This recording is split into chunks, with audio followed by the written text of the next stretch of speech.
আগতে মাহঁতে কয় যে মাৰ ঘৰতে খাই ল, মাৰ ঘৰতে আৰাম কৰি ল, বিয়া হোৱাৰ পাছতনো ক'তনো পাৰিবি। তেতিয়া আচলতে সেই কথাষাৰ আমি অনুভৱ কৰিব পৰা নাছিলোঁ। কিন্তু যেতিয়া বিয়া হ'লোঁ, এখন ঘৰ বোৱাৰী হ'লোঁ, এটা সন্তানৰ মাক হ'লোঁ, তেতিয়াহে আচলতে সেই কথাটো অনুভৱ কৰিব পৰা যায়।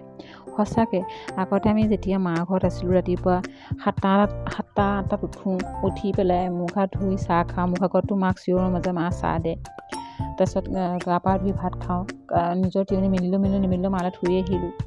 আহি মেলি নিজৰ ফেচবুক হোৱাটছআপত ব্যস্ত হৈ থাকোঁ যে মাকো যে কিবা এখন কাম কৰি সহায় কৰি দিব লাগে। সেই কথাটো তেতিয়া আমি আচলতে বুজিয়ে পোৱা নাছিলোঁ।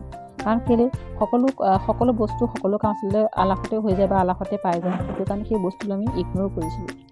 কিন্তু সেই কথাটো আমি এতিয়াহে আচলতে অনুভৱ কৰি পাইছোঁ যেতিয়া এখন ঘৰ বোৱাৰী হ'লোঁ।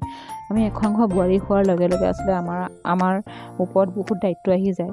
লগতে যদি এগৰাকী সন্তানৰ মাক হয়, তেতিয়াতো ক'বই নালাগে। বহুত বেছি কাম, বহুত দায়িত্ব, বহুত বোজা আহি পৰে। সেইকাৰণে প্ৰত্যেকগৰাকী ছোৱালী সৰুৰ পৰাই মাকৰ ঘৰৰ পৰাই সকলো কাম কৰিবলৈ শিকিব লাগে। লগতে সকলো দায়িত্ব বুজিবলৈ চেষ্টা কৰিব লাগে। যদি আমি দায়িত্বখিনি বা কামখিনি সৰুৰ পৰাই কৰি যাওঁ, বিয়া হোৱাৰ পাছত আমাৰ কোনো কথা খং নুঠে বা দায়িত্বটো ভালকৈ আমি কৰিব পাৰোঁ। সেইখিনিয়ে কথা আচলতে। যদি মোৰ ভিডিঅ'টো ভাল লাগিছে, প্লিজ ভিডিঅ'টো লাইক কৰিব, লগতে পেজখন ফ'ল' কৰি দিব।